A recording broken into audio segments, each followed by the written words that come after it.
वहाँ पे भी स्प्लिट सीट्स मिलती हैं। कंफर्ट की बात कर लूँ तो दोनों की ही सीट्स काफ़ी ज़्यादा कंफर्टेबल हैं। दोनों में स्प्लिट सीट्स मिलती हैं, काफ़ी ज़्यादा कंफर्टेबल सीट्स है, लेकिन राइडिंग पोस्चर ज़्यादा बेटर होने की वजह से, ज़्यादा कंफर्टेबल होने की वजह से।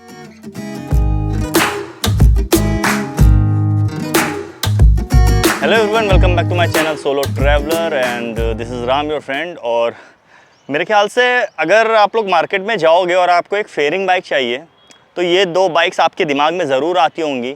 और आज से नहीं, काफ़ी लंबे टाइम से दोनों ही बाइक्स मार्केट में अवेलेबल हैं। दोनों के काफ़ी ज़्यादा वर्जन आ चुके हैं। जहाँ पे आपकी RS200 है, उसकी स्टार्टिंग आपकी BS3 से हुई थी और अभी फाइनली इसका BS6 वेरिएंट जो है वो मार्केट में आ चुका है। उसी के साथ आपकी जो सेम R15 है वो भी काफ़ी ज़्यादा ओल्ड है। इस समय आपका इसका V4 वर्जन चल रहा है और ये आपके सामने M एडिशन चली है, जो सबसे ज़्यादा कॉस्टली एडिशन है R15 की। तो दोनों ही बाइक्स बहुत ज़्यादा प्रीमियम देखने में पता चलती है। दोनों ही फुल फेयरिंग के साथ आती हैं, पूरी स्पोर्ट्स वाली फील आपको देती हैं। और मुझे लगता है कि काफ़ी ज़्यादा एक टफ़ कॉल हो जाती है अगर आपको इन दोनों में से कोई एक बाइक चूज़ करनी है कि आपके पास 2-2.5 लाख रुपए हैं, आपको एक बाइक चाहिए फेयरिंग के साथ, एक स्पोर्टी बाइक चाहिए जो कि मतलब अगर रोड के ऊपर लेके निकलो तो लोग मुड़ मुड़ के देखें कि हाँ ये बाइक क्या ऑसम बाइक है। तो ये दोनों ही बाइक उस सारी कसौटियों पे खड़ी उतरती हैं। बट अब आते हैं कि इनमें से कौन सी बाइक आपके लिए ज़्यादा यूज़फुल होने वाली है। और अगर आप मार्केट में हो और आपको एक नई बाइक चाहिए, परचेज़ करनी है, तो इनमें से कौन सी बाइक आपको चूज़ करनी है। तो चलिए स्टार्ट कर देते हैं आज का ये कंपेयर वीडियो। और अगर आप लोग चैनल पर नए हो तो भाई चैनल को सब्सक्राइब ज़रूर कर दीजिएगा। तो सबसे पहले तो मैं प्राइस की बात कर लेता हूँ। तो जहाँ पे R15M जो आपकी है, ये आपकी लखनऊ में अगर आप ऑन रोड परचेस करने जाओगे तो 2,30,000 रुपये की आपको पड़ेगी। वहीं पे अगर आप RS200 को ऑन रोड परचेस करने जाओगे तो ये आपको 2,10,000 रुपये की पड़ेगी। तो लगभग 20,000 रुपये का अंतर है। जो मुझे लगता है कि 2 लाख रुपये के ऊपर की अगर आप बाइक परचेस कर रहे हो तो 15-20,000 रुपये का अंतर, उतना ज़्यादा बड़ा अंतर पता नहीं चलता है। और 20,000 रुपये में R15M जो है वो क्या एक्स्ट्रा दे रही है, ये भी आपको व्लॉग में बनाऊँगा। तो जैसा कि आपको पता है कि कंपेयर करने में सबसे पहले मैं सिमिलरिटीज़ की बात करता हूं। तो सबसे पहले देख लेते हैं कि दोनों ही बाइक्स में क्या ऐसी चीज़ें हैं जो दोनों बाइक ऑफर कर रही हैं और दोनों में सिमिलर होने वाली है। तो सबसे पहले फ्रंट की बात कर लें तो दोनों ही बाइक्स में आपको आगे एलॉय व्हील मिलने वाले हैं। 17 इंच के एलॉय व्हील हैं। दोनों में ही आगे का जो टायर सेगमेंट है वो आपका 100 का है। तो मतलब दोनों में ही आपको 100 सेगमेंट के टायर मिलते हैं और दोनों ही नॉन रेडियल टायर हैं। इसके अलावा अगर मैं हेडलाइट की बात कर लूँ तो दोनों में ही आपको प्रोजेक्टर हेडलाइट्स मिलती हैं और दोनों में ही आपको DRLs भी मिल जाते हैं। हैंडल दोनों में आपको स्पोर्टी पोजीशन के साथ मिलता है। दोनों में ही आपको क्लिप ऑन हैंडल बार्स मिल जाते हैं। बाकी दोनों में ही आपको फुल फेयरिंग के साथ मिलती है। जैसा कि आप देख पा रहे हो कि आयरन 5 जो है उसमें भी आपको फुल फेयरिंग मिलती है। जो आपकी RS है वो भी आपकी फुल फेयरिंग के साथ आती है। दोनों ही काफ़ी ज़्यादा स्पोर्टी दिखते हैं। पीछे भी दोनों में आपको जो टायर्स हैं वो आपके सेम ट्यूबलेस टायर हैं और दोनों में ही आपको एलॉय व्हील मिलते हैं 17 इंच के पीछे वाले टायर्स में ही। ब्रेकिंग की बात कर लूँ तो दोनों में ही आपको जो ब्रेक्स हैं वो आपको डुअल चैनल ABS के साथ आते हैं। आगे पीछे दोनों ही आपको डिस्क मिलते हैं। ABS मैंने आपको बता ही दिया। तो ये सारी जो चीज़ें थी वो आपकी सिमिलरिटीज़ थी। इसके अलावा जो सीट्स हैं आपकी, ये भी दोनों में स्प्लिट सीट्स मिलती है। आपको R15M में भी देख लो, यहाँ पे आपकी स्प्लिट सीट्स मिली हुई हैं। अगर आप RS की बात कर लो तो RS में भी आपको स्प्लिट सीट मिलती हैं। तो ये आपकी बात है सिमिलरिटीज़ की। तो ये सारी चीज़ें आपको सिमिलर मिलती हैं। अब आ जाते हैं डिफरेंसेस की कि कहाँ पे ये एक दूसरे को बीट करती हैं, क्या डिफरेंसेस है दोनों बाइक में जो आपको दोनों में से किसी एक को चूज़ करते समय ध्यान में रखना चाहिए। तो सबसे पहले फ्रंट से ही स्टार्ट करते हैं। तो सबसे पहले तो आप देख पाओगे हेडलाइट में, जहाँ पे आपकी जो RS है यहाँ पे आपको डुअल प्रोजेक्टर लाइट्स मिलती हैं। वहीं जो आपकी R15M है यहाँ पे आपको सिंगल प्रोजेक्टर लाइट्स मिलती है। तो इनमें अंतर क्या आ जाता है कि जहाँ पे आपकी जो RS है इसका जो थ्रो है वो ज़्यादा अच्छा है। डुअल प्रोजेक्टर लाइट्स की वजह से ये ज़्यादा दूर तक आपका थ्रो करती है, ज़्यादा वाइड थ्रो करती है। तो रात में आपको विजिबिलिटी जो है वो बेटर मिलती है। सिटी में इतना फ़र्क नहीं पड़ने वाला, लेकिन अगर आप टूर करते हो और आप हाईवेज़ पे हो या फिर आप किसी मतलब माउंटेन एरिया में हो तो वहाँ पे ये जो विजिबिलिटी में अंतर है ये काफ़ी ज़्यादा पड़ने वाला है। क्योंकि यहाँ R15M में आपको सिंगल प्रोजेक्टर लाइट मिलती है। यही आपकी जो प्रोजेक्टर लाइट है यही आपकी बीमर का भी काम करती है, हाई बीम का और लो बीम का काम करती है। तो यहाँ पे जो आपको विजिबिलिटी है सिटी के हिसाब से काफ़ी अच्छी मिलती है, पर टूरिंग के हिसाब से उतनी बेटर नहीं मिलती है। बाकी DRLs की बात कर लो तो यहाँ पे 2 DRLs मिलते हैं एब्रो शेड में, ये आपके ऊपर लगे हुए हैं। और यहाँ पे भी आपको 2 DRLs मिलते हैं। लेकिन R15M के जो DRLs है वो ज़्यादा प्रीमियम साउंड देते हैं, ज़्यादा प्रीमियम दिखते हैं। अब बात कर लेते हैं आगे के USD सस्पेंशन की। तो देखिए R15M में आपको यहाँ पे अपसाइड डाउन फोक्स मिलते हैं, USD सस्पेंशंस मिलते हैं, गोल्डन कलर के हैं, वो ज़्यादा प्रीमियम बैठते हैं। और जहाँ तक मुझे पता है USD सस्पेंशन जो होते हैं वो ट्रैक के लिए ज़्यादा बेटर होते हैं, क्योंकि थोड़े से स्टिफ साइज में होते हैं। आपकी जो परफॉर्मेंस होती है, बाइक की स्टेबिलिटी जो होती है, हैंडलिंग होती है, उसको ज़्यादा बेटर कर देते हैं ट्रैक पे। वहीं पे आपके जो RS है, यहाँ पे आपको जो कन्वेंशनल आपके सस्पेंशंस मिलते थे वो आपके मिलते हैं, यहाँ पे USD नहीं मिलते हैं। तो कहीं ना कहीं ट्रैक पे अगर इसको ले जाओगे या फिर कॉर्नरिंग में थोड़ी सी प्रॉब्लम होने वाली है। बट ये आपके जो कन्वेंशनल सस्पेंशन होते हैं ये आपके टूरिंग के लिए ज़्यादा बेटर होते हैं, जहाँ पे आपके रोड्स जो होते हैं वो उतनी अच्छी कंडीशन में नहीं होती है, वहाँ पे ये ज़्यादा बेटर काम करते हैं, क्योंकि थोड़े से ज़्यादा लूज साइड में होते हैं। अब बात कर लेते हैं आगे के टायर्स की। तो जैसा मैंने आपको बताया कि 17 इंच के आपको एलॉय मिल रहे हैं, दोनों में ही नॉन रेडियल टायर मिल रहे हैं, 100 सेगमेंट के मिल रहे हैं। डिस्क ब्रेक में देख लेते हैं तो RS में आपको 300 mm का डिस्क मिलता है आगे, और R15 जो है वहाँ पे 282 mm का डिस्क मिलता है।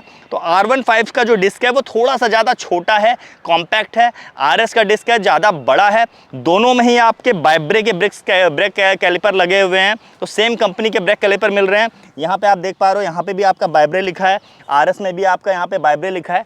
तो ब्रेक कैलिपर दोनों के सेम कंपनी के हैं, लेकिन डिस्क का जो साइज़ है वो आपका RS का थोड़ा सा बड़ा है, R15M का थोड़ा सा छोटा है। लेकिन इसका मतलब ये नहीं है कि R15M की जो ब्रेकिंग है वो RS से बेकार है या RS की ब्रेकिंग बेटर है, क्योंकि ब्रेकिंग में आपका डिस्क साइज़ के साथ वेट का भी काफ़ी ज़्यादा जो रोल रहता है वो बहुत ही ज़्यादा इंपॉर्टेंट रहता है। जहाँ पे आपकी जो RS है ये आपका 166 किलोग्राम की है, वहीं पे जो R15M है वो आपका 144 किलोग्राम की है। तो एटलीस्ट ये आपका 20 kg लाइटर साइड में है।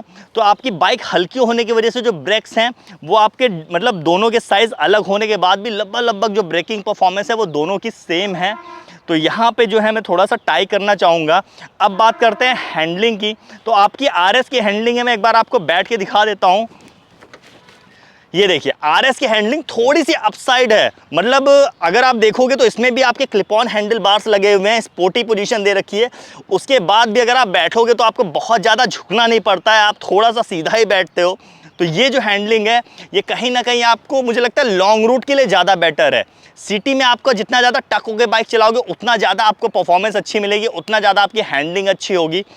वहीं पे अगर आप लॉन्ग रूट की ट्रायल करते हो तो यहाँ पे जो RS है इसकी हैंडलिंग वो बेटर है, आपको यहाँ पे रिस्ट पेन या फिर आपका शोल्डर पेन जल्दी नहीं होगा। वहीं मैं आपको R15M में बैठ के दिखा देता हूँ। यहाँ पे आप देखो, यहाँ पे थोड़ा सा झुक के मुझे बैठना पड़ रहा है, जो पोस्चर है वो ज़्यादा एग्रेसिव साइड में है। तो यहाँ पे भी क्लिप ऑन हैंडल बार्स हैं, लेकिन पोस्चर जो है वो ज़्यादा एग्रेसिव साइड में है। तो ये आपका सिटी राइड के हिसाब से, ट्रैक की राइड के हिसाब से ज़्यादा बेटर बना हुआ है। अब आते हैं पेट्रोल टैंक की तरफ। तो जो RS है यहाँ पे आपको 12 लीटर का पेट्रोल टैंक मिलता है। वहीं पे अगर आप R15M की तरफ जाओगे तो यहाँ पे आपको 11 लीटर का पेट्रोल टैंक मिलता है। माइलेज में दोनों बाइक्स में अंतर है। जो RS है आपकी, ये आपका अप्रॉक्सीमेट 35 kmpl का माइलेज प्रोवाइड करती है, और जो आपकी R15M है ये आपका 40-42 के आसपास माइलेज प्रोवाइड करती है।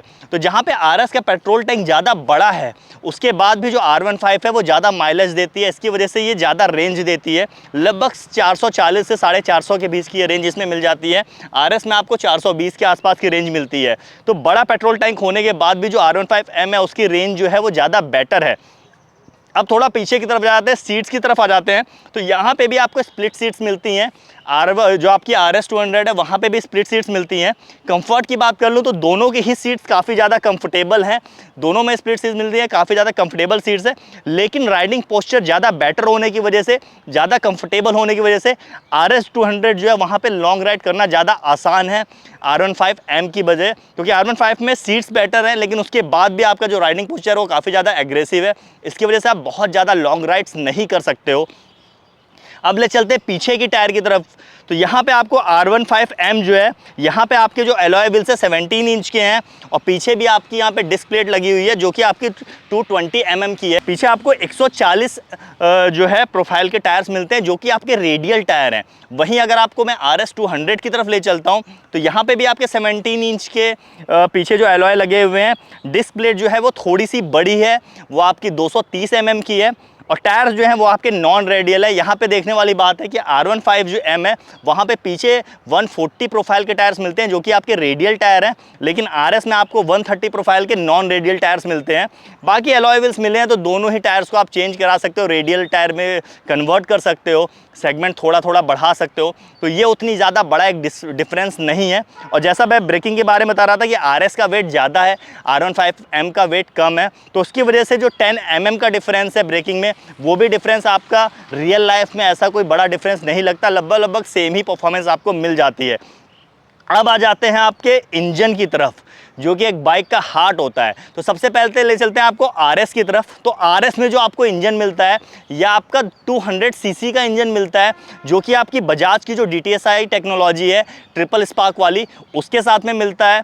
वहीं पे अगर आप यामाहा की तरफ जाओगे तो यहाँ पे आपको एक छोटा इंजन मिलता है, 155 सीसी का इंजन मिलता है, जिसमें आपको यामाहा की जो VVA टेक्नोलॉजी है वो आपको देखने को मिल जाता है। तो दोनों ही आपके 4 वोल्ट टेक्नोलॉजी, दोनों ही आपके 4 वॉल्व के साथ आते हैं। लेकिन यहाँ पे आपको जो RS है यहाँ पे आपको ट्रिपल स्पार्क प्लग मिल जाते हैं और यामाहा में आपको डुअल स्पार्क प्लग ही मिलते हैं। दोनों के जो आपके इंजन है वो SOHC टेक्नोलॉजी के साथ आते हैं। तो यहाँ पे ऐसा कोई ज़्यादा डिफरेंस नहीं है। डिफरेंस कहाँ पे आता है? पावर में। जैसा कि आपको मैंने बताया कि यहाँ पे आपको ट्रिपल स्पार्क प्लग मिलता है और साथ ही एक बड़ा इंजन मिलता है, तो यहाँ पे आपको ज़्यादा पावर मिल रही है। यहाँ पे आपको 24.5 PS की पावर मिल रही है 9750 RPM के ऊपर। वहीं जो आपकी R15M है यहाँ पे आपको 18.4 PS की पावर मिल रही है 10,000 RPM के ऊपर। तो RPM का जो डिफरेंस है वो बहुत ज़्यादा बड़ा नहीं है, सिर्फ 250 RPM का डिफरेंस है, लेकिन पावर का जो डिफरेंस है वो काफ़ी ज़्यादा बड़ा है। यहाँ पे आपको 18.4 मिल रही है, वहाँ पे आपको 24.5 मिल रही है। तो अप्रॉक्सीमेट आप देख लोगे तो 6 PS का अंतर है, जो कि एक काफ़ी बड़ा अंतर होता है। बट एक चीज़ मैं आपको और बताना चाहूँगा कि अगर आप लोग ड्रैग्स करते हो या फिर रेस कर रहे हो जो कि आपकी स्ट्रीट पे होती है, तो यहाँ पे लगभग परफॉर्मेंस आपको सेमी मिलने वाली है। कहीं ना कहीं R15M की जो टॉप स्पीड है वो RS से ज़्यादा ही है, लेकिन ये चीज़ बहुत ही कम देखने को मिलती है। ऐसी लंबी रोड्स आपको जल्दी अगर प्रैक्टिकल लाइफ में मिलेगी तो ऐसी खाली और लंबी रोड आपको नहीं मिलेगी। मैक्सिमम जो बाइक्स है आपको वो आपको रोड पे जो भीड़ भड़ाके वाली रोड होती है या फिर आपकी जो सिटी होती है वहीं पर राइड करनी होती है, तो वहाँ पे टॉप स्पीड पे बहुत लंबे समय तक बाइक चला पाना बहुत ही ज़्यादा मुश्किल होता है। तो क्रूजिंग स्पीड की अगर मैं बात कर लूँ तो क्रूजिंग स्पीड दोनों की लगभग सेम ही है, 100 से 110 के बीच में ईजिली आप इनको क्रूज कर सकते हो। तो यहाँ पे बहुत बड़ा डिफरेंस देखने को नहीं मिलता। डिफरेंस कहाँ देखने को मिलता है? आपका टॉर्क में, जहाँ ये आपका 18.7 न्यूटन मीटर का टॉर्क देती है, वहीं ये आपकी जो R15M है ये आपका 14.2 न्यूटन मीटर का टॉर्क देती है। तो RS का जो इंजन है वो ज़्यादा टॉर्की है। टॉर्की इंजन होने की वजह से इसकी जो लोड कैरिंग कैपेसिटी है वो ज़्यादा है। आप पिलियन के साथ भी इस बाइक को ईजिली मैनेज कर सकते हो, पहाड़ों पर ईजिली मैनेज कर सकते हो। आपको गियर्स बहुत ज़्यादा चेंज नहीं करने पड़ेंगे। अगर सिंगल राइड कर रहे हो तो पावर की कमी आपको कभी महसूस नहीं होगी। वहीं पे R15M जो है, अगर आपको इसको टूर करते हो या फिर आप किसी पिलियन के साथ राइड करते हो या माउंटेन्स पे राइड करते हो, तो छोटा इंजन होने की वजह से, टॉर्क की कमी होने की वजह से कहीं ना कहीं आपको पावर में कमी पता चलती है। किसी भी चढ़ाई पे जाने के लिए आपको जल्दी गियर शिफ्ट करने पड़ते हैं, फर्स्ट गियर में आना पड़ता है। सेकेंड गियर में गाड़ी अगर आपकी थोड़ी सी भी ज़्यादा अच्छी चढ़ाई है तो जल्दी आपको कैरी नहीं कर पाएगी। तो ये थोड़ी सी प्रॉब्लम्स हैं। एक चीज़ और मैं बता दूं कि दोनों में ही आपके जो पीछे के सस्पेंशन है वो भी आपके मोनोशॉक सस्पेंशन दिए हुए हैं और एडजस्टेबल सेटिंग्स के साथ दिए हैं, तो वहाँ पे भी ऐसा कोई डिफरेंस नहीं है। ये बात है कि R15M जो है वो आपकी थोड़ी सी ज़्यादा प्रीमियम दिखती है। RS जो है आपकी है वो थोड़ी सी ज़्यादा उतनी प्रीमियम नहीं दिखती है, थोड़ी सी रग्ड ज़्यादा दिखती है। बाकी फीचर्स की बात कर लूँ तो जहाँ पे जो यहाँ पे जो 20,000 रुपये का डिफरेंस है दोनों बाइक में, वो यहाँ पे सामने आता है। R15M में फीचर्स की तो एकदम बरसात हो रखी है भाई। इसका अगर आप मीटर देख लोगे तो क्या भाई एकदम मस्त मीटर दे रखा है, ऐसा लगता है किसी आप महंगी स्पोर्ट्स बाइक के ऊपर बैठे हो। पूरा आपका कलर्ड मीटर है, बहुत सारी इन्फॉर्मेशन आपको देखने को मिल जाती है, बहुत सारे मोड्स देखने को मिल जाते हैं, ट्रैक्शन कंट्रोल देखने को मिल जाता है, इन्फॉर्मेशन भी बहुत ही ज़्यादा क्लियर विजिबल है। साथ ही आपको जो शिफ्टर है वो भी आपको क्विक शिफ्टर मिल जाता है। तो बहुत सारी इन्फॉर्मेशन इसमें आपको है, ट्रैक्शन कंट्रोल मिल जा रहा है, लैप टाइमर मिल जा रहा है, क्विक शिफ्टर मिल जा रहा है। तो ये सारे जो इलेक्ट्रॉनिक्स हैं, फैंसी स्टफ़ हैं, ये इसमें बहुत सारे भरे हुए हैं। वहीं अगर आप RS में जाओगे तो बजाज ने काफ़ी लंबे टाइम से इसमें कोई अपडेट नहीं मिला है।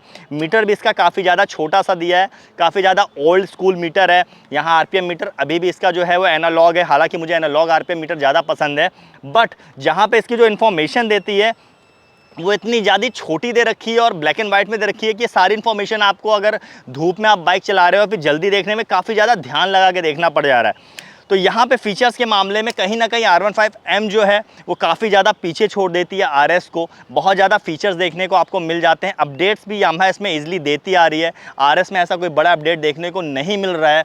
तो ये सारे डिफरेंसेस थे। तो अब आते हैं कंक्लूज़न की तरफ। तो जो कंक्लूज़न है वो मेरा ये कहता है कि अगर आपको एक ऐसी बाइक चाहिए जो आपको मोस्टली सिटीज़ में चलानी है, अगर आपको टूरिंग इतनी ज़्यादा पसंद नहीं है, आप लॉन्ग रूट बाइक से करना पसंद नहीं करते हो, तो 100% उस मामले में आपकी जो R15 है वो आपकी चॉइस होनी चाहिए। बेटर बाइक है, फैंसी स्टफ्स बहुत सारे मिल जाते हैं, बहुत सारे आपको इलेक्ट्रॉनिक्स मिल जाते हैं, माइलेज बेटर मिल जाता है, सिटी में चलाने के लिए पॉस्चर जो है वो ज़्यादा एग्रेसिव मिलता है, ज़्यादा कमांडिंग मिल जाता है, और ओवरऑल सिटी में अगर आप इसको चलाओगे तो एक बहुत ही ज़्यादा ऑसम और सेक्सी बाइक देखने को मिलती है, जो कि बहुत ही गुड लुकिंग है और लोगों को मुड़ के इस बाइक को देखने में मजबूर कर देती है कि हाँ कोई बाइक यहाँ पे आपके साथ खड़ी है। वहीं पे अगर आप RS की तरफ जाओगे तो ये मोर आपकी टूरिंग बाइक ज़्यादा है। अगर आपको एक ऐसी स्पोर्ट्स बाइक चाहिए तो आपको फेयरिंग के साथ मिले लेकिन आप उस पर टूर भी कर पाओ, तो वहाँ पे आपकी RS सामने आती है, क्योंकि जहाँ पे R15 वो टूरिंग के लिए कैपेबल नहीं है, वहीं पे RS में वो सारी चीज़ें हैं। बेटर आपको पोस्चर मिल जाता है, बेटर आपको पावर मिल जाती है, पहाड़ों पे या टूरिंग करने के लिए पिलियन के साथ या वेट कैरी करने के लिए जो टॉर्क की ज़रूरत है वो इसमें पूरी हो जाती है। बाकी टूरिंग में ऐसा फैंसी स्टफ्स का उतना ज़्यादा काम नहीं होता है। जिन पावर के साथ ये दोनों बाइक्स आती है वहाँ पर ट्रैक्शन कंट्रोल मुझे नहीं लगता इतना ज़्यादा ज़रूरी है। तो ये था मेरा आपका कंक्लूज़न कि इनकेस अगर आपको एक सिटी फ्रेंडली बाइक चाहिए तो वहाँ पे आप R15M की तरफ जा सकते हो। इनकेस आपको एक ऐसी बाइक चाहिए जो सिटी में चलाने के साथ आप टूर भी कर पाओ और आपको टूरिंग ज़्यादा पसंद हो, तो वहाँ पे आप RS के साथ जा सकते हो। तो इसी के साथ ये व्लॉग मैं एंड करता हूँ। बाकी आप लोग कमेंट सेक्शन में मुझे बताइएगा कि इन दोनों बाइक्स में से आपकी फेवरेट बाइक कौन सी है। R15M आपको ज़्यादा पसंद है कि आपको RS 200 पसंद है। इसी के साथ ride hard ride safe, this is solo traveller signing off.